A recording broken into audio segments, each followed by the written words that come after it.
I walked into that courthouse with cameras exploding like gunfire, already branded a failure before I ever opened my mouth. My mother was dressed for a funeral that wasn't hers. My brother wore that easy smirk he saves for people he's about to ruin.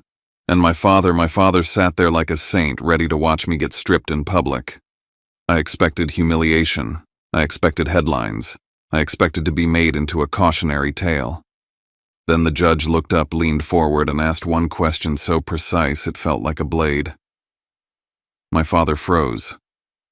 My brother's smirk died mid-breath, and their lawyer went paper white right there at the table. Because that question didn't just expose their lie, it dragged into the light the one thing I'd kept buried for 8 years.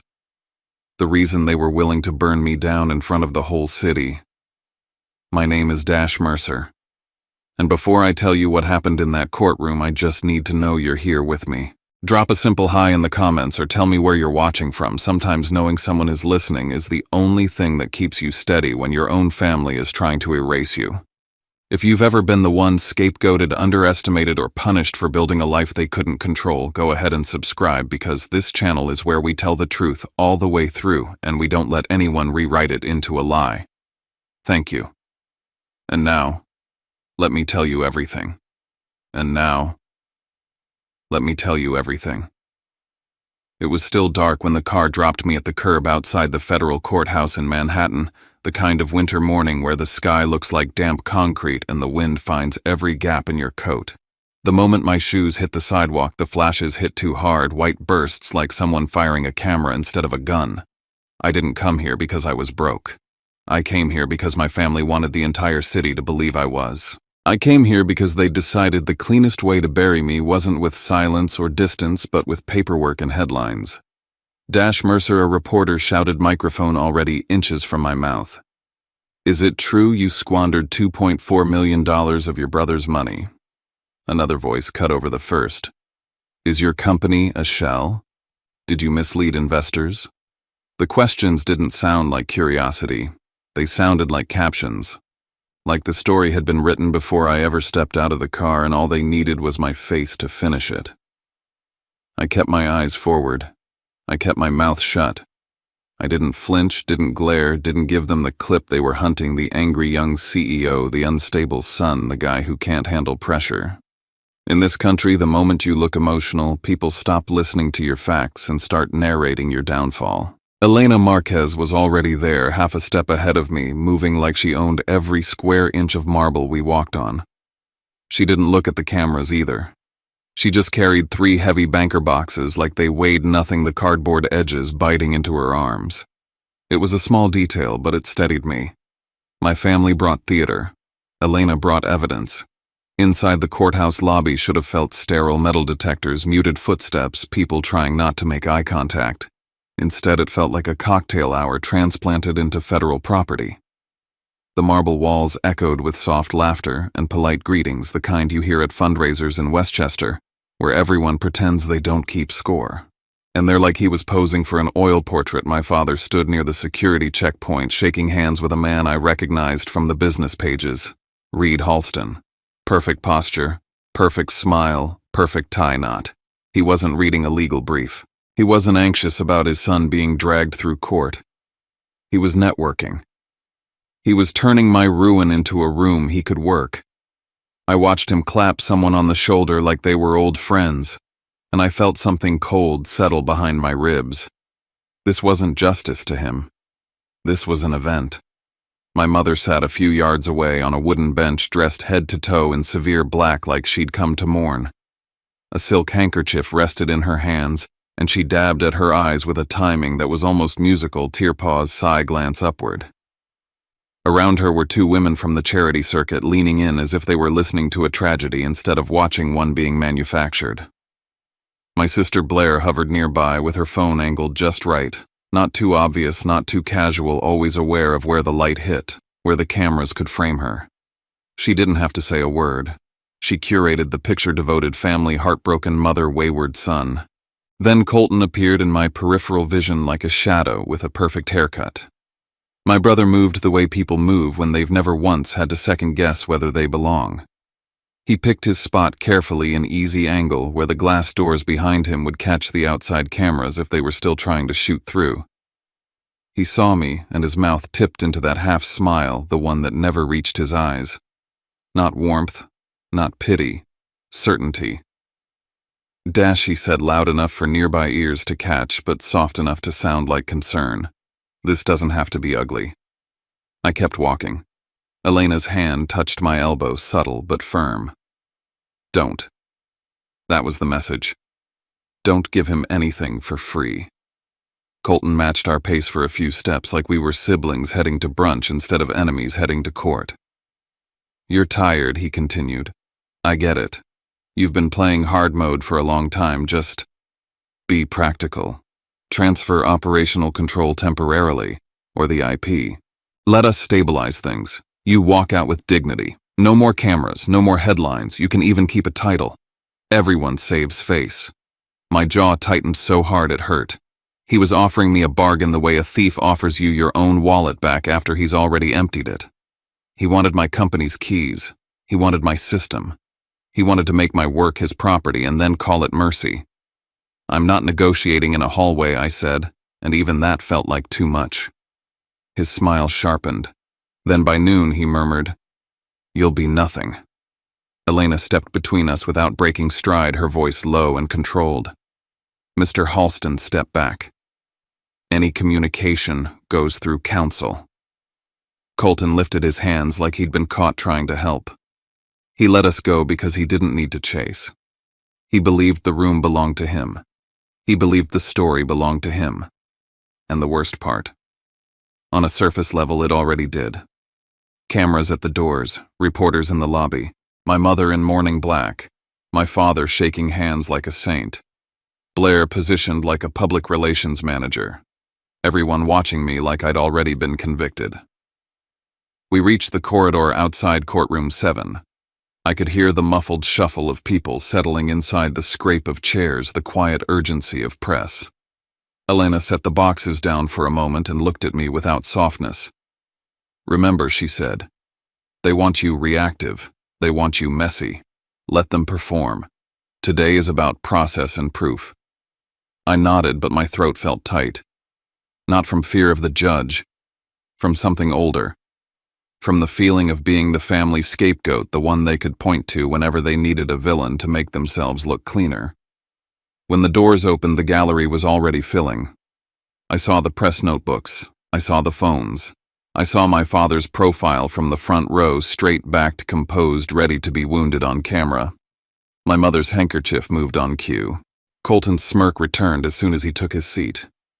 Blair angled herself again, ensuring she'd be visible to anyone who'd later screenshot the room and call it news. I sat at the defendant's table and folded my hands on the smooth wood. The sound of paper rustling felt louder than it should. Pen tips scratched across notepads like insects. Elena slid one box closer, then another, calm as a surgeon. I looked across the aisle at my brother and understood with a sick clarity they weren't just trying to embarrass me. They were trying to erase me from my own industry. Bankruptcy wasn't the end goal. It was the weapon. If they could stamp me insolvent in a federal courtroom, contracts would freeze, clients would panic, and the world I built would collapse under a label they manufactured. I kept my face still, but my mind snapped backward 8 years like a door opening onto a room I hadn't entered in a long time. Because this didn't begin with a petition. It began with a verdict delivered long before any judge ever knew my name. It began in my father's library in Scarsdale, on an afternoon when I showed them the thing I believed in, and they sentenced me for it at home. 8 years ago, the Scarsdale house smelled like polished wood and lemon wax, the kind of scent that clings to money that's been in one family too long. It was late fall, gray light filtering through tall windows, and I stood in the library with a pitch deck I'd rehearsed until my throat went raw. I wasn't naive about them.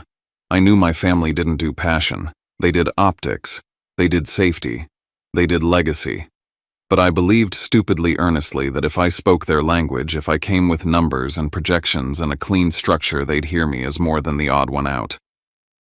I set my laptop on the heavy desk and laid printed slides on the coffee table like evidence in a case. Operational technology, ICS security, substations, water treatment, hospital systems.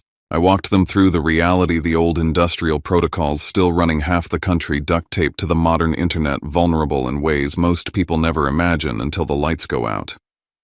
I showed them threat reports, market forecasts, case studies. I talked about ransomware and state-sponsored attacks, about how the line between cyber and physical had already blurred, and how the next crisis wouldn't be stolen credit cards, it would be poisoned water, or a dead hospital generator. I talked for 20 minutes straight, heart-pounding, hands steady because I'd trained them to be. When I finished, there was a silence so thick, it felt like the room had absorbed every sound. My father didn't look at my graphs. He looked at me. Reed Halston leaned back in his chair, fingers steepled, expression smooth and clinical. This, he said, is a hobby. The word hit like a slap. It's not a hobby, I said, trying to keep my voice even. It's critical. The demand. He lifted a hand, dismissing my sentence mid-flight. We manage capital, he said. We don't crawl around in server rooms. Colton laughed from the couch, not loud, just enough to signal allegiance. He picked up one of my printed pages, glanced at the headline, and tossed it back down. So you're basically a mechanic, he said, smiling. With a keyboard. My mother's eyes softened in that particular way wealthy people soften their eyes when they're deciding to pity you instead of respect you. Blair didn't speak. She didn't need to. She sat there like she was watching something unfortunate happen to someone else, already calculating how to explain it later if anyone asked. I tried one last time. I'm asking for seed capital, I said. Not a gift, an investment. I'll pay it back with interest. Treat it like a transaction. My father sighed, the long-suffering sigh of a man burdened by a child who refuses to be convenient. Dash, he said, you're smart, but you're not built for this. You get attached. You obsess. You'll burn through money trying to save the world, and then you'll come back here broke. He stood, walked to the window, and looked out at the perfectly trimmed lawn like it was proof he was right. I won't fund your failure, he said without turning around. When you're ready to be serious, Colton can find you a place. Compliance, operations, something appropriate. That was the trial. No shouting, no slammed doors. Just a sentence spoken like law: you don't belong. Guilty of wanting something they didn't understand. I didn't argue. I didn't beg. I gathered my papers, slid them back into my folder, and walked out of that library with my hands steady and my chest hollow. I didn't quit my family in a dramatic scene. I simply stepped out of their orbit and started moving like a man who had no intention of crawling back. Brooklyn was the opposite of Scarsdale in every way that mattered. My first place was small, loud, and honest, thin walls, rattling heat sirens in the distance. I took a job as an analyst because bills don't care about pride. At night, I learned OT protocols until my eyes burned. I spent hours in freezing data centers where nobody asked who my father was. The first time I got a 3 a.m. call because a system went down and a client was losing money by the minute, I felt the truth land in my body in the real world. Your last name isn't a credential. Competence is. I learned to stay calm when everything was loud. I learned to follow procedure when panic wanted the wheel. I learned that you can be exhausted and still be precise. That discipline became the backbone of everything I built later, even when my family tried to make me look like a reckless kid playing businessman. And then came Evan Pike. Evan wasn't my family's kind of person. He didn't have pedigree or polish. He had raw talent and charm, the kind that makes you believe he's on your side because he speaks your language. We met through a security meetup, started working on a prototype together, and for the first time in a long time, I let myself think maybe partnership could be safe. I showed him code. I showed him contacts. I showed him the shape of the thing I was building in my head. One morning, I logged into our shared server and found it empty. Not moved, not reorganized. Gone. Evan vanished too, no texts, no calls, just a silence that told me everything. Weeks later, I heard through the grapevine he'd sold a version of our prototype to a competitor for a quick payout and called it business. I sat on my apartment floor, staring at my laptop, feeling the kind of betrayal that makes your stomach go cold. I didn't have money to hire lawyers. I didn't have a family safety net I was willing to touch. So I did the only thing I could do. I rebuilt. Line by line. From scratch. And while I rebuilt, I wrote new rules inside my own head. No one gets the whole picture. No one gets the keys to the core. Not because I'm paranoid. Because I learned the hard way that the world doesn't protect you. You protect you.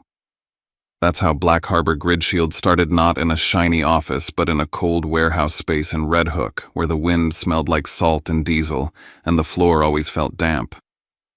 My first team was small and strange in the best way, people who didn't fit neatly into corporate boxes but could outwork and outthink anyone in them. We built phantom wire and intrusion monitoring system designed to sit silent inside industrial networks, watching learning, catching anomalies without slowing anything down. In OT, milliseconds matter. A hiccup can mean a valve fails, a breaker trips, a machine arm stutters. Our software had to be invisible and ruthless at the same time. Our first real contract came from a utility company that had just been hit with ransomware. They were desperate. The big firms gave them timelines that sounded like funerals. We promised speed and we delivered. When that first check cleared, I didn't celebrate. I stared at the balance long enough to feel my heart settle into a new rhythm. Not relief. Proof. Proof that I could build something real without anyone's permission. As we grew and moved operations toward Long Island City, I made a decision that shaped the next 8 years I hid. Not from the world, but from my family. I kept my legal name for what it was, but in the industry panels, interviews, press blurbs, I used a professional identity, a buffer between my work and the Halston ecosystem. I didn't do it for drama. I did it because I knew them. If they smelled success, they wouldn't congratulate me. They'd intervene. They'd attach strings. They'd turn my company into an extension of their image or their balance sheet. I didn't want their hands anywhere near the thing I'd built with blood and sleepless nights. For a while it worked. I built quietly. I lived modestly. I reinvested everything. I kept my circle tight and my core tighter. Then we won the kind of contract that stops being startup news and starts being a different category of attention. Critical infrastructure, real oversight, real stakes. I didn't pop champagne. I didn't post about it. I sat alone in my office and felt a single thought cut through the adrenaline. The bigger this gets, the more eyes will look. And if my family ever finds out, they won't need my address. They'll just follow the money. I thought I had built a fortress. I didn't realize I'd built a beacon. The night it happened, I was at my desk reviewing deployment timelines when my phone buzzed with a bank notification. Then another. Then an email from a process server. The air in my office went thin. I opened the attachment and saw the seal of the United States Bankruptcy Court, black and official on white paper. Petition for involuntary bankruptcy. My name. My company. And there, like a gunshot in numerical form, $2.4 million. A number chosen to make people gasp. Chosen to make me look reckless. Chosen to sound believable to strangers and devastating to clients. I stared at it until my eyes burned, and in that moment I understood exactly what my father had taught me in that library without realizing it. In the Halston family, truth has never been the point. Control has. And now, they were coming for mine. The petition hit my phone like a punch to the throat. It wasn't a rumor, not a threat, not a nasty email forwarded by some industry gossip account. It was official, stamped, formatted in that cold federal way that makes your pulse spike before your brain even catches up. In re Dashiell Mercer. In re Black Harbor Grid Shield. A forced bankruptcy filing initiated by my own brother. I read it once, standing in my office, then again sitting down because my knees decided they didn't want to hold me anymore. The story inside was almost elegant in how cruel it was. Colton claimed he'd personally rescued my company with a $2.4 million loan when I was supposedly desperate, that I burned through it in months, and that I was now dodging repayment. He painted me as reckless, incompetent, and dishonest, the kind of founder who plays CEO until the bills arrive. It wasn't just a legal document, it was a script written for creditors, clients, and anyone who'd ever searched my name. And right there, embedded between the accusations, was the real objective. He wasn't asking a court to help him collect. He was asking a court to take control, to appoint someone who could step into my company and touch the machinery. Operational oversight. Receivership language. Authority to secure assets, preserve value, protect creditors. Words that sound harmless until you understand what they unlock. He wanted access to my operations. He wanted access to my intellectual property. He wanted the right under the cover of law to put his hands on the core of what I'd built. I kept reading and found the document he knew would land hardest: strategic investment agreement. It looked legitimate at first glance: sections, clauses, professional formatting, the kind of thing an expensive lawyer would draft and an expensive family would sign without blinking. It contained a clause that made my stomach drop. In the event of financial instability, the lender, Colton Halston, reserved the right to assume temporary operational control and appoint an interim board to safeguard the investment. Temporary, interim, safeguard. All the friendly words people use when they're trying to steal something without sounding like thieves. Then I hit the signature page. My name was there. My handwriting. The shape of the letters was mine in the way a mask can resemble your face. But it was wrong. Too even. Too smooth. The pressure didn't vary. The curves didn't show the tiny hesitation my hand always carries because of an old fracture that never healed perfectly. I'd broken my wrist in college, and ever since my signature had a faint, involuntary jag where the pen changes direction. This one was sterile, as if it had been drawn slowly by someone holding their breath. Not written, traced. Lifted from something I'd signed years ago and grafted into a lie. I should have felt relief. Forgery meant I could fight it. But relief didn't come because the deeper I went, the more I realized how carefully the lie had been constructed. The agreement referenced internal operational details, timelines, a deployment milestone, a location in our rollout sequence that wasn't public. Not even close. It wasn't the kind of detail you get from a press release or a trade article. It was the kind of detail you only know if you've seen the internal scheduling and the secured implementation calendar. Someone inside my company was talking to my brother. That thought wasn't emotional. It was mechanical, like a gear clicking into place. The document mixed one massive falsehood with several smaller truths. That's how you make fiction convincing. You lace it with something verifiable. You make the judge, the press, the clients think. If he knows this detail, he must be legitimate. If he knows this schedule, he must be involved. My phone buzzed again. Elena Marquez. I didn't answer with hello. I answered with, he filed it. I know, she said, and her voice didn't change. Get here. Now. I drove through Manhattan like I was chasing oxygen. Elena's office in Midtown was bright and quiet and brutal in its order. Glass, steel, clean lines, nothing sentimental. When I walked in, I didn't sit. I dropped the entire packet onto her desk hard enough that her pen jumped. This money never existed, I said. And that signature isn't mine. Elena didn't blink. She slid on her reading glasses and flipped through pages with the patience of someone dissecting a threat. We're going to treat this like what it is, she said. 2 fronts. She tapped the signature page. First, we prove fabrication. Forensic handwriting analysis. Comparison sets from your verified contracts, tax filings, state IDs. We go after the routing number they listed for the alleged transfer. We subpoena his accounts. We make the court look for money that never moved. Then she tapped the sections with operational control language. Second, we prove motive and method. This isn't a family dispute.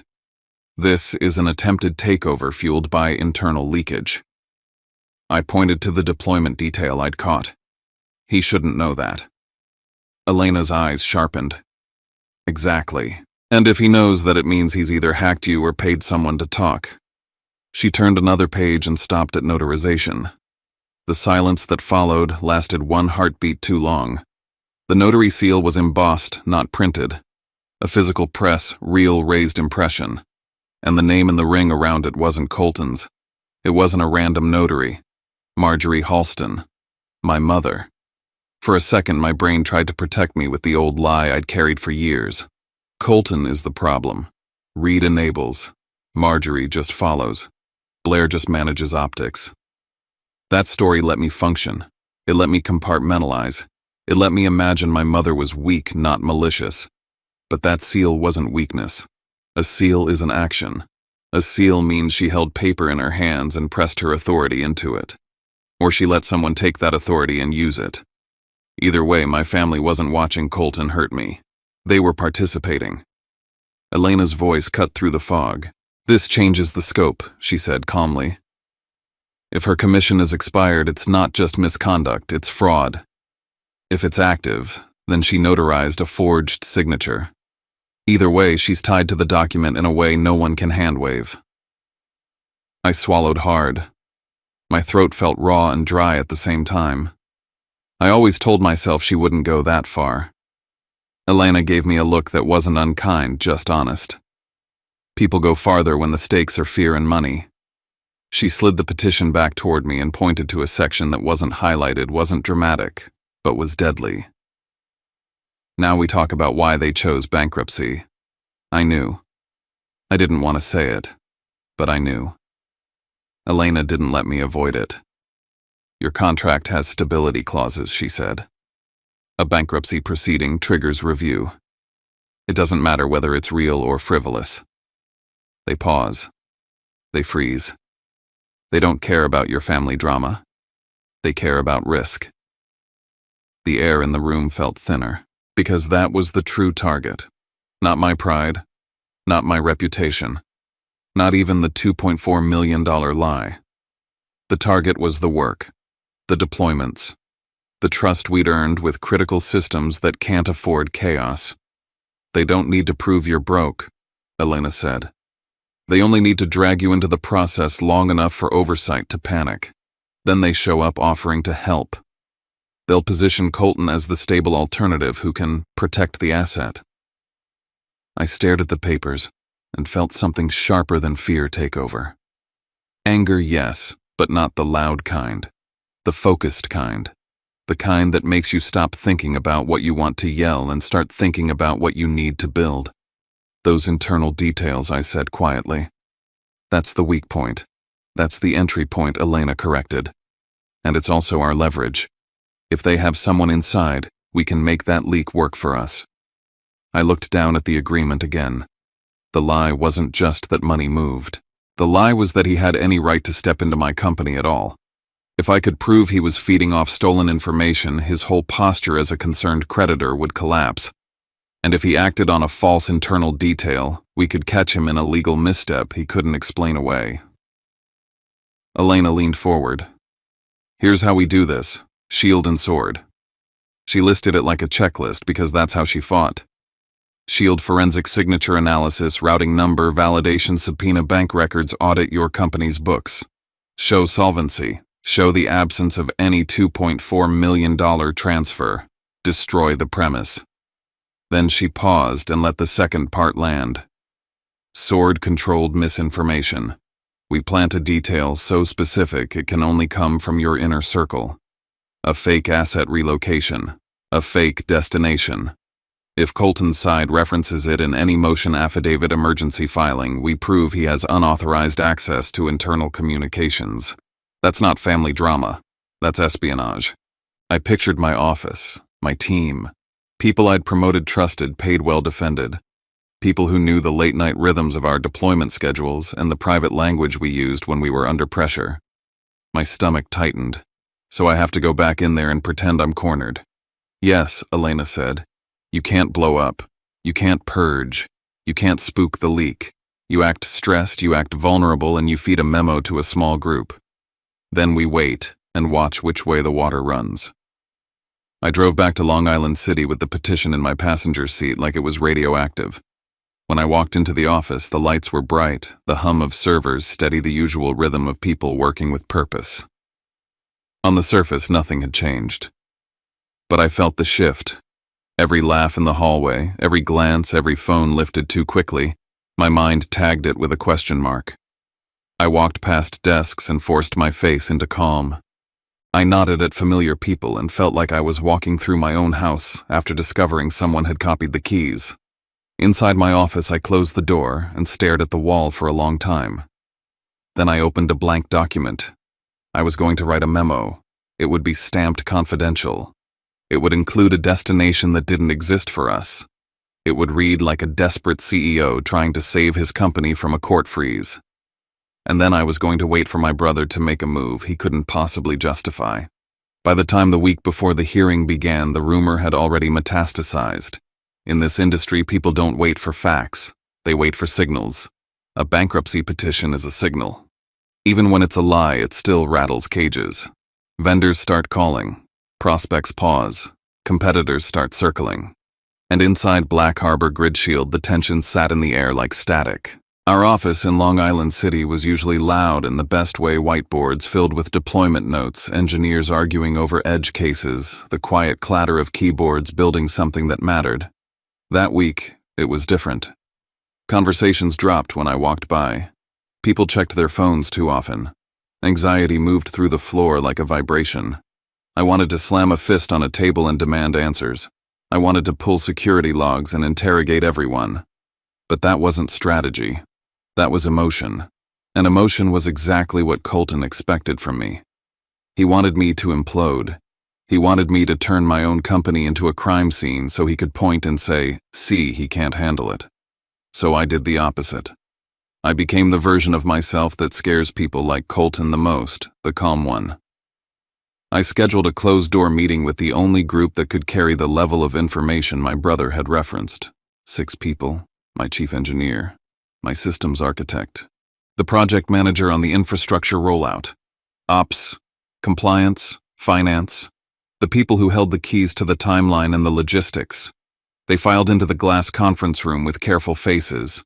I didn't offer reassurance. I didn't offer panic. I offered direction. "We're under attack," I said, "legally and reputationally, and we're going to handle it by procedure." I laid down the rule before I laid down the bait. No Slack, no email, no texting.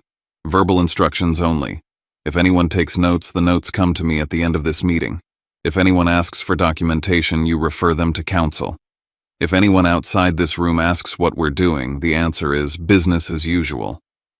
I watched their reactions the way you watch a poker table. Not because I enjoyed it, because I had to. Who immediately looked for a loophole. Who seemed relieved by structure. Who looked too interested. Then I slid the memo onto the table, paper only, internal stamp, emergency header. I didn't say the destination at first. I let them read. The memo explained in crisp corporate language that because of the pending bankruptcy process, there was a risk a court-appointed trustee could attempt to freeze physical and digital assets in New York City. It framed the next step as a temporary protection measure to preserve continuity of operations, not concealment. It named specific categories: backup drives, server racks tied to the current infrastructure project, and offline copies of critical IP. Then it stated the action: relocation to a secure vault. Charleston, South Carolina. A date, a time window, a staging point, container codes, inventory lists. A route that sounded plausible. It was written with enough grit and specificity to feel real, because lies only work when they taste like truth. Charleston wasn't in our system. We had no facility there. We had no vendor there. We had no reason to touch South Carolina. That was the point. I watched their eyes as they read. The chief engineer frowned, annoyed at extra work. The architect's shoulders tightened, concerned, but focused. Compliance blinked slowly, calculating risk. Finance scanned the inventory list like he was already seeing cost overruns. And then Trent Caldwell, our project manager, asked exactly the question I needed him to ask. "Is this legal?" he said, voice-controlled. If we're already in proceedings, I answered the way a cornered CEO would answer, not the way the truth would. "It's a preservation measure," I said. "We're not hiding anything. We're ensuring continuity. I'm taking responsibility." I didn't over-explain. Over-explaining is a tell. I let the weight hang and watched what they did with it. Trent's gaze went back to the page. He didn't write anything down, but he stared at the Charleston address a beat too long, like he was photographing it with his eyes. His breathing changed, subtle, but it changed. The kind of change you only notice when you're watching for it. I ended the meeting quickly. "This leaves the building tonight," I said, "and it stays in this room." They filed out with the careful speed of people carrying a secret they didn't want to drop. I stayed behind, standing in the shadow of the glass wall so I could see the hallway without being seen. Trent walked straight past his desk, straight past the break room, straight toward the elevators, moving fast but trying to look normal. He hit the lobby and kept going. Through the glass, I watched him cross the parking lot. He pulled his phone out before he reached his car. Not to text, to call. He paced head down, hand tight around the device, body angled away like he knew he was being watched even if he didn't see me. My stomach didn't flip. It settled. A terrible calm. I left the office and went straight to Elena's war room in Midtown. Her conference table was already buried under binders and forensic reports. The shield was coming together exactly as she'd promised: handwriting analysis with overlays against verified samples, a routing number check that failed validation, and subpoenas moving through channels that don't care about family names.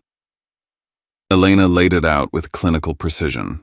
If he claims he wired money, we make him show the wire. If he can't, his entire petition looks like bad faith. If we prove your solvency, we undermine the foundation. And if Charleston shows up on his side anywhere, motion affidavit emergency filing, we prove he has access to internal info through improper means.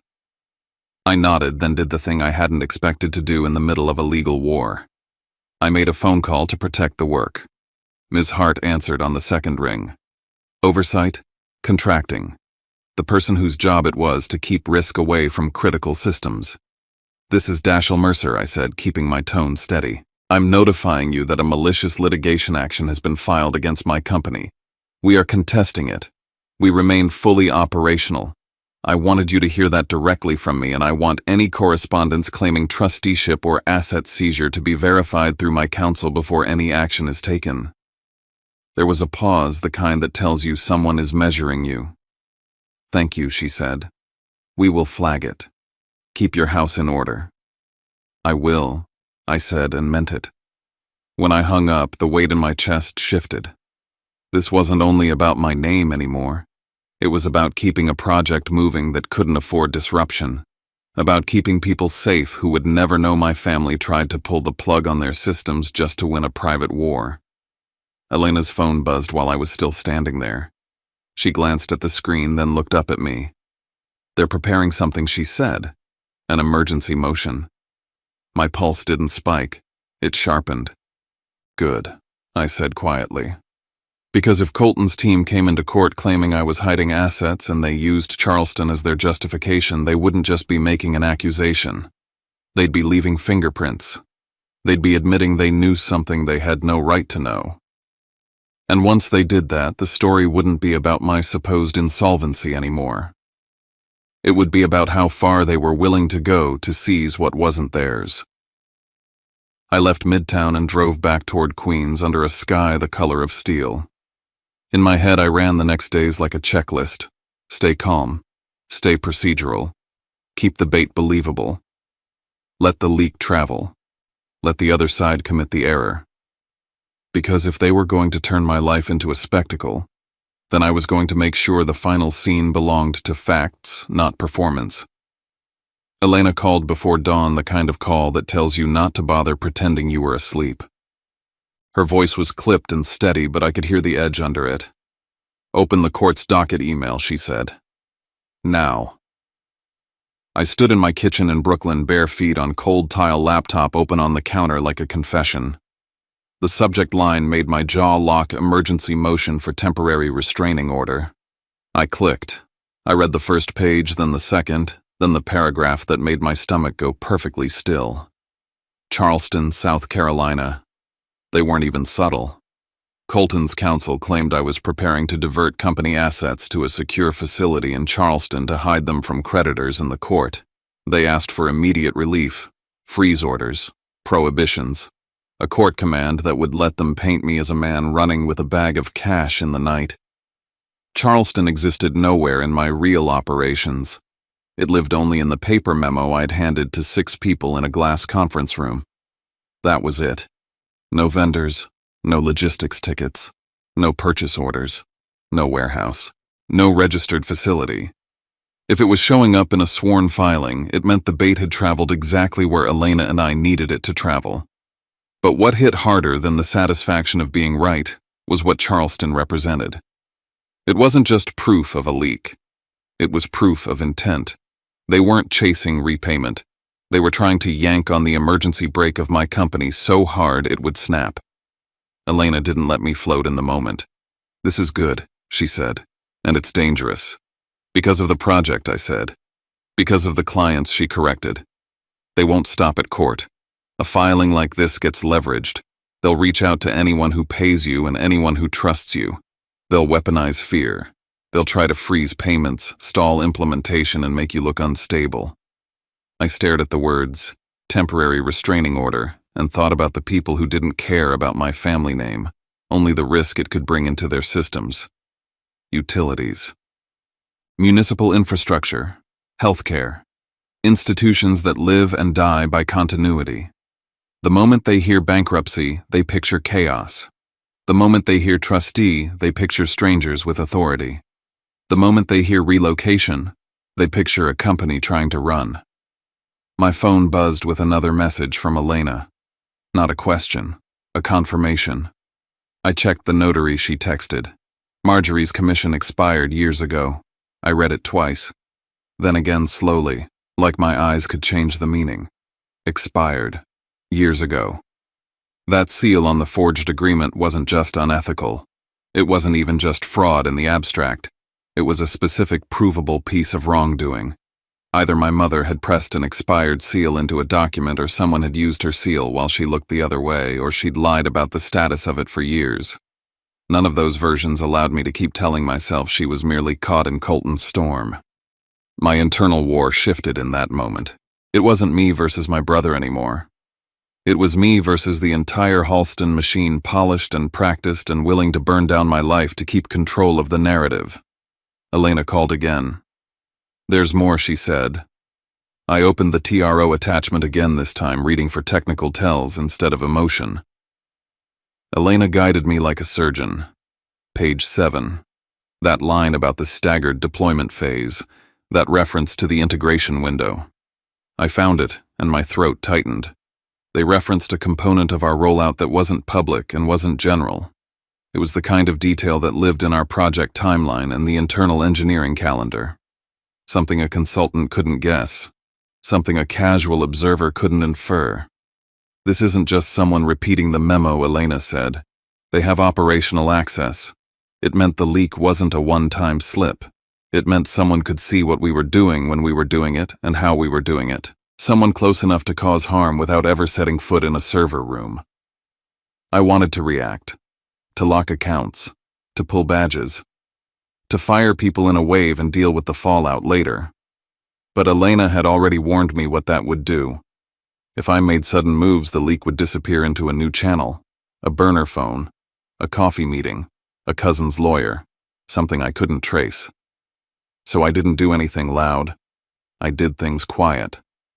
That afternoon I sat with our internal IT lead and gave instructions like I was ordering a renovation, not a counterintelligence operation.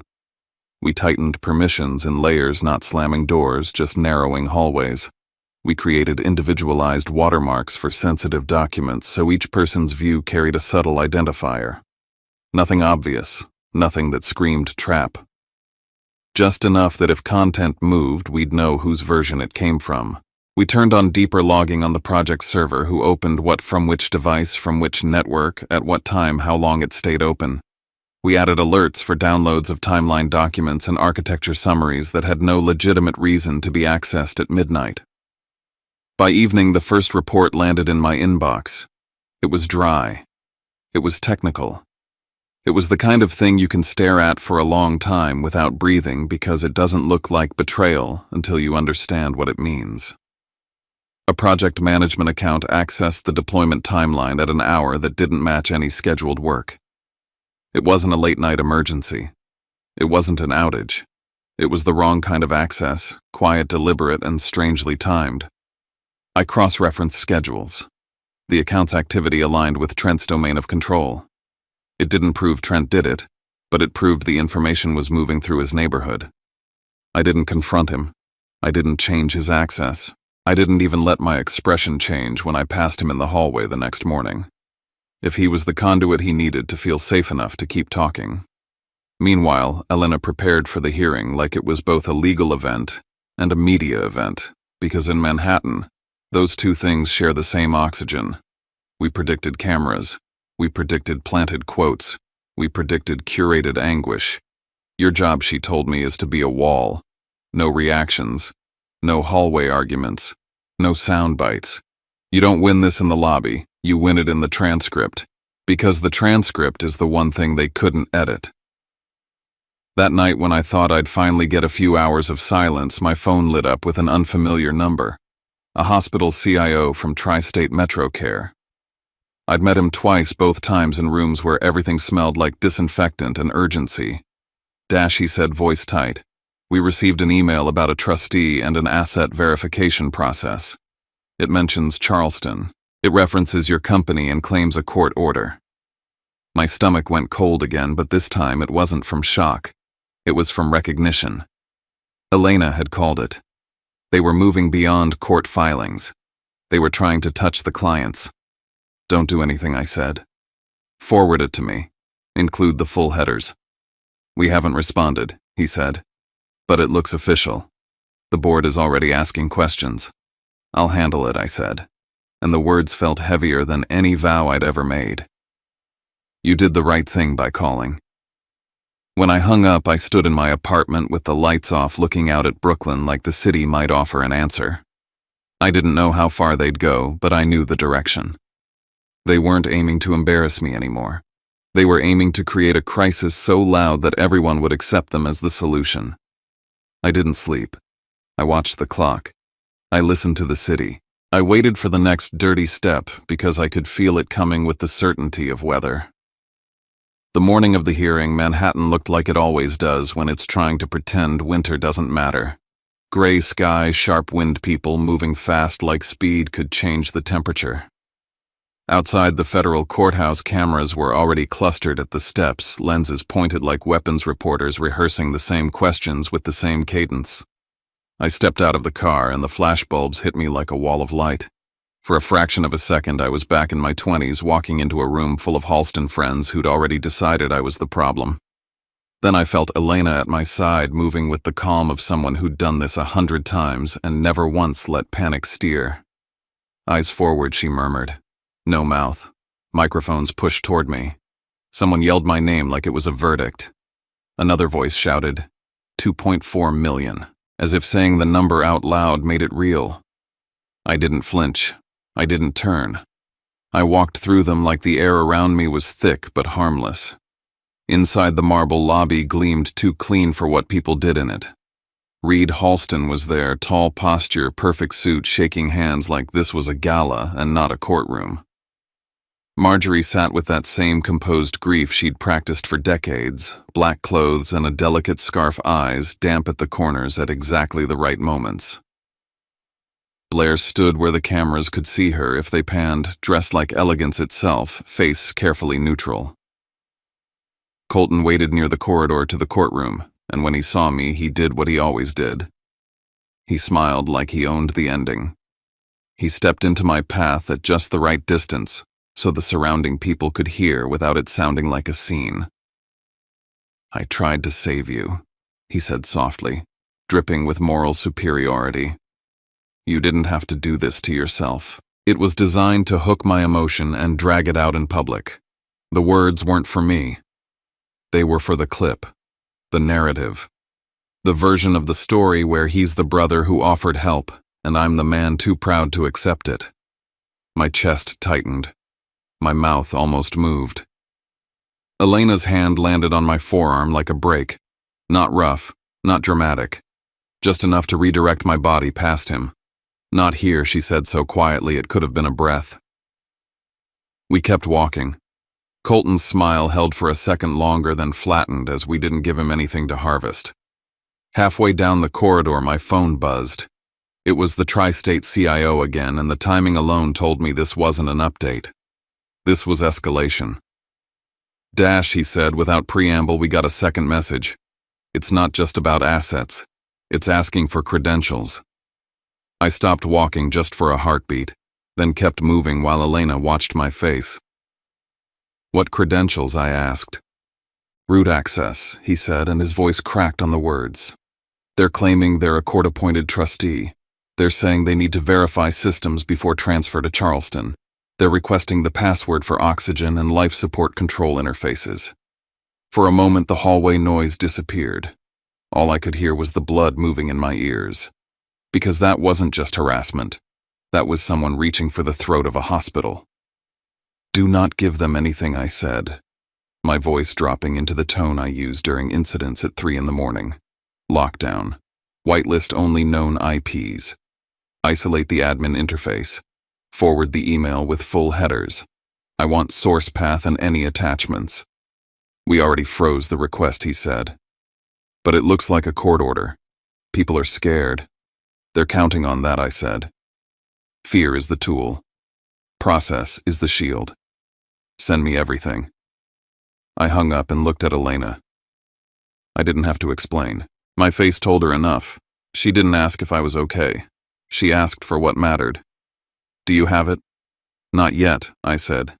"But it mentions Charleston." Elena's eyes hardened. "Then it's connected. And if it's connected, it's not just bad faith litigation. It's impersonation and an attempted intrusion." We detoured into the building's business center, the kind of bland office room meant for people printing exhibits and praying over binders. Elena moved fast, all focus, no wasted motion. I forwarded the CIO's email to her as soon as it hit my inbox. She didn't just print the body. She printed the headers, the routing path, the technical fingerprints that people like Colton never think about because they assume the world runs on appearances. As the printer spit out pages, I scanned the timestamps. The email had been sent minutes before we walked into the courthouse. Not hours, not last night. Minutes. Which meant whoever sent it was either reckless beyond reason or close enough to do it while sitting inside this building hidden by the noise of the hearing. Elena stacked the pages like ammunition. "This changes the posture," she said. "The judge won't treat this as siblings fighting over money once we show a fake court order aimed at a hospital system." I swallowed the urge to run back into the lobby and drag Colton by the collar in front of every camera. That's what he wanted. That's what he'd trained me toward my whole life. Instead, I did what my company had taught me to do, treat it like an incident. Contain, preserve evidence, escalate through proper channels. We walked into the courtroom and the air felt different in there, denser, like everyone was holding the same breath.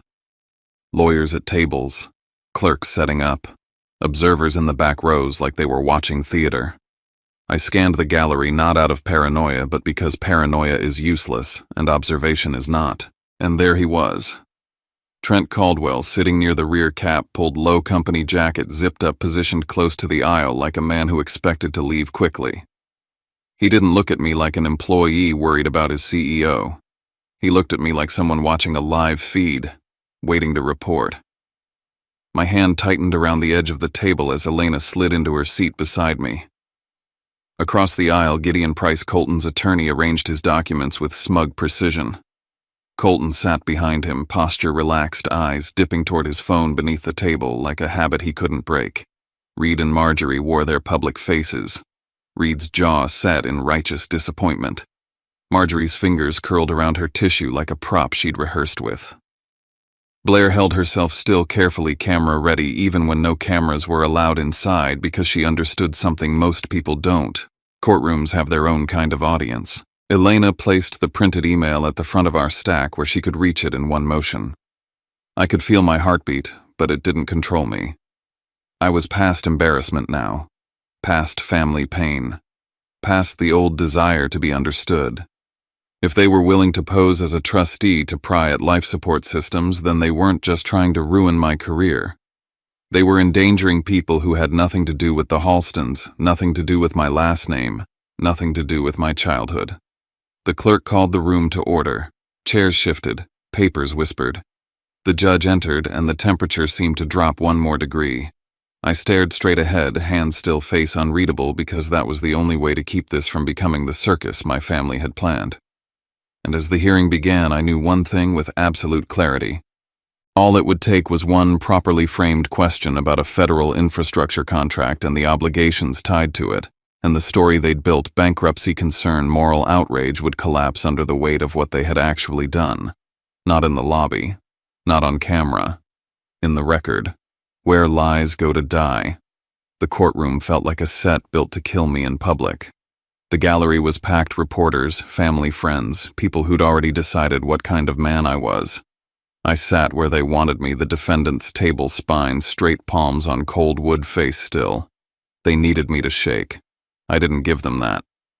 Gideon Price stood and delivered his opening like a press release with a law degree. He called me reckless. He called Black Harbor Grid Shield a shell. He said I'd torched $2.4 million and was about to run again, and he said Charleston like it was a destination he'd personally watched me book. He asked the court to appoint a trustee immediately to step in to seize control to protect creditors. It sounded responsible until you listened to what it actually meant. Judge Latham Klein didn't look impressed. He flipped through the filing, stopped at the company description, and lifted his eyes past Gideon, past Elena, straight to me. His voice wasn't loud, but it had that precision that makes a room go quiet. Mr. Mercer, he said, is Black Harbor Grid Shield, a prime or key contractor on a federal critical infrastructure protection project.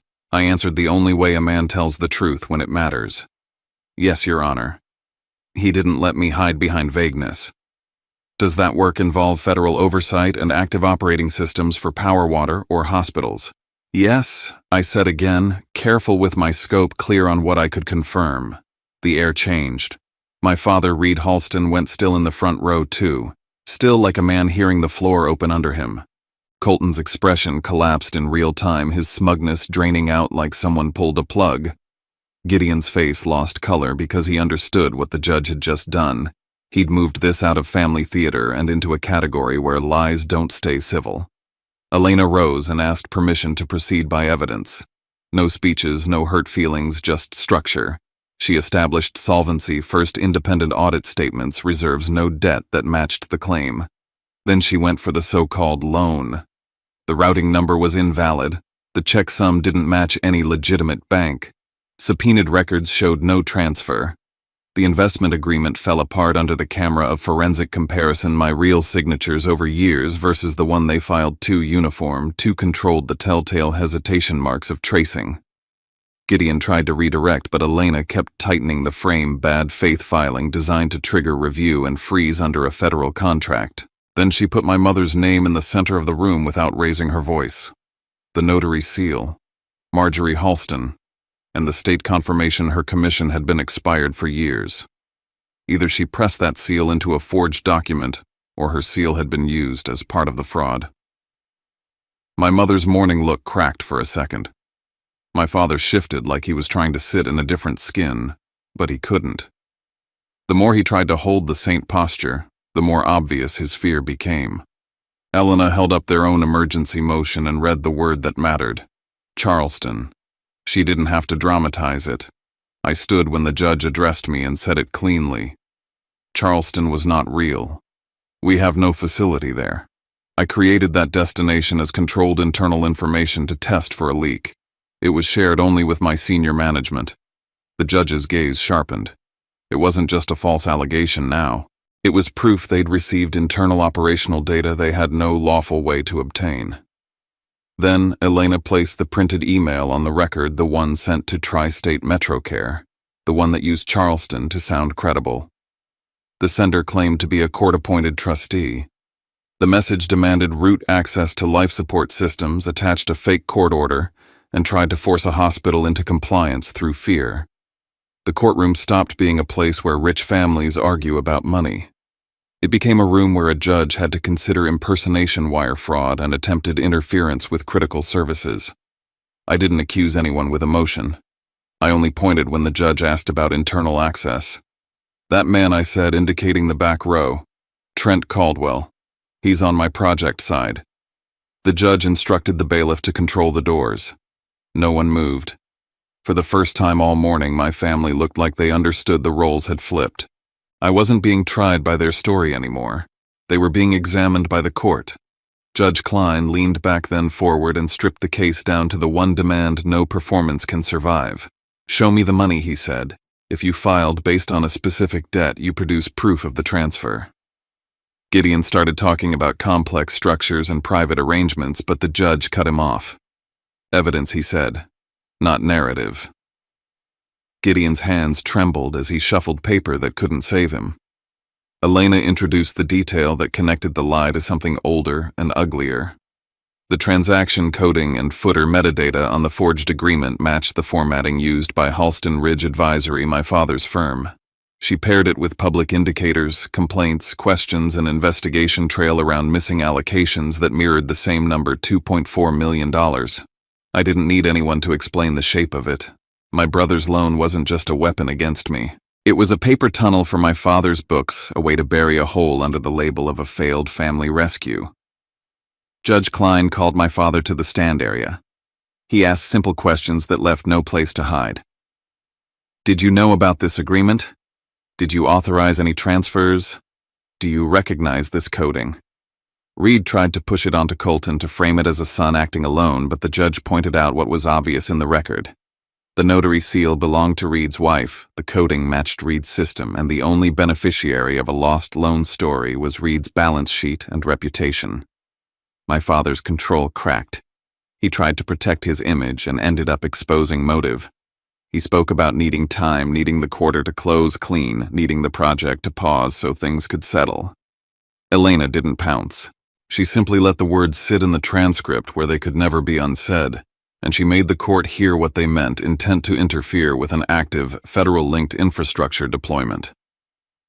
Then the judge turned to Trent. He asked about contact with Colton. Trent tried to minimize it until the judge pressed on specifics, Charleston timeline's internal details. Trent admitted what mattered. Colton offered him a title, and money at the family firm asked for schedules and operational details, and Trent fed him what he could, including the Charleston memo. He said he knew it felt wrong, but did it anyway. In a few minutes, the triangle became clear. Colton requested, Trent supplied, Reed stood to benefit. Judge Klein ruled with a finality that felt like air rushing back into my lungs. The involuntary petition was dismissed immediately as a bad faith filing grounded in false documents. Colton was barred from refiling the same claim. Exhibits were preserved and the transcript and evidence were referred for federal investigation, forgery fraud on the court, impersonation, wire fraud, bribery, corporate espionage, and attempted interference with critical operations. The judge ordered Trent held for further coordination and treated the hospital email as especially serious. Colton couldn't stop himself when he realized the room no longer belonged to him. He blurted that it was never about repayment, that he just wanted to bring me down, to put me back where he thought I belonged. The judge had it entered into the record. No more pretending this was concern. Outside the courtroom in the hallway, my parents reached for me like they could still claim the role of family. They begged for a private talk. They begged me not to let the investigation touch the firm. My father's voice sounded smaller than I'd ever heard it. My mother looked at me like grief could erase ink. I kept my voice even, because that was the only way to make it real. Today, I'm not here as your son, I said. I'm here as the CEO of Black Harbor Gridshield. Families argue at dinner. They don't try to bankrupt their own child in federal court. I didn't negotiate. I didn't soften it. I walked away. That afternoon, I contacted oversight and confirmed what the ruling meant. The petition was dead, the court had recognized fraud, and our work continued. Back at the office, I activated the security plan we'd built for exactly this kind of breach, revoked Trent's access, audited every pathway, rebuilt trust with clients through facts and timelines. I had walked into court expecting to be humiliated on camera. I walked out with my company intact, the record clean, and the one thing I'd hidden for 8 years no longer buried, not to impress anyone, but to protect something my family never understood: the work that keeps other people's lights on. You know, walking out of that courthouse, I expected relief, to feel like a clean break, a snap, a shock of cold air, maybe even a taste of victory. But the truth. It felt more like the moment when a deep wound finally closes, not with celebration, but with the strange quiet of survival. I remember the clatter of heels and camera shutters echoing behind me, the last flashes dying against the glass, and the world outside brighter than I remembered. I stood on those courthouse steps, one hand gripping the railing, just to remind myself I was still real, still here, still holding the weight and the proof that none of them could take away who I'd become. For 8 years, I lived as a shadow in my own family's story. I watched my name get twisted into a cautionary tale, my work erased by gossip and arrogance, my intentions recast by people who cared more about control than about truth. I kept my head down and built something lasting because deep down I thought that if I just worked hard enough, if I just stayed quiet and good and useful, maybe I'd finally earn a seat at their table. But all that did was teach me how little that table actually mattered.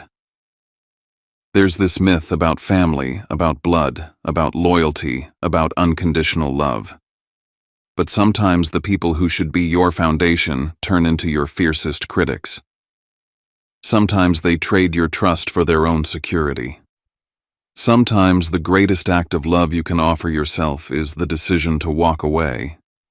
That's what I learned standing in the fluorescent haze of a federal courtroom, staring across polished wood at the faces I used to trust and realizing maybe for the first time that I was the only one fighting for the right thing. It's not easy to break free from that kind of story. The world loves neat endings, stories about prodigal sons returning, about forgiveness earned and granted, about families coming together in the end. But my story isn't neat. My story is jagged and uncomfortable and true. My story is about what happens when you refuse to be the scapegoat, when you choose to put your integrity above your last name, when you realize that protecting what matters most sometimes means letting go of what you always thought mattered. I won't pretend it didn't hurt. Every lie cut deep. Every public accusation felt like a slap I had to absorb in silence. But when Judge Klein looked at me, not at my father, not at Colton, not at the narrative that had been built up in private emails and closed-door meetings, and asked for the truth, I realized that my story wasn't a tragedy. It was a reckoning. It was a reminder that in the end, only the truth can withstand the light. And here's what I want to say to you, whoever you are, if you're still reading, if you're still listening, don't let anyone, not even the people you love, define your worth for you. Don't let their fears or insecurities become your prison. If you're fighting to be seen, to be heard, to be understood, I promise you, you're not alone. Maybe your battle isn't in a courtroom. Maybe it's at work, at home, in a classroom, or just in your own mind. But I hope you know that standing up for yourself, even when your voice shakes, even when you have to stand alone, that's the bravest thing you'll ever do. I learned to trust the team that stood by me when it mattered, the friends who stayed up with me at 3 a.m, the mentors who taught me not just how to build a company but how to survive a storm, the colleagues who chose honesty over convenience. I learned that family isn't about who shares your DNA, it's about who shows up when the lights go out, who believes in you when you can't believe in yourself. So maybe this story isn't just about legal battles and family betrayal. Maybe it's about becoming the kind of person who can walk away from the table and set your own. Maybe it's about refusing to let the people who doubted you write your ending. Maybe it's about turning pain into purpose, about fighting for something bigger than yourself, whether that's a company, a cause, or just a quiet kind of peace. If you took anything from my story, let it be this: you get to decide what you carry forward. You get to decide whose voice matters, whose approval you seek, whose love you let define you. Let go of the rest.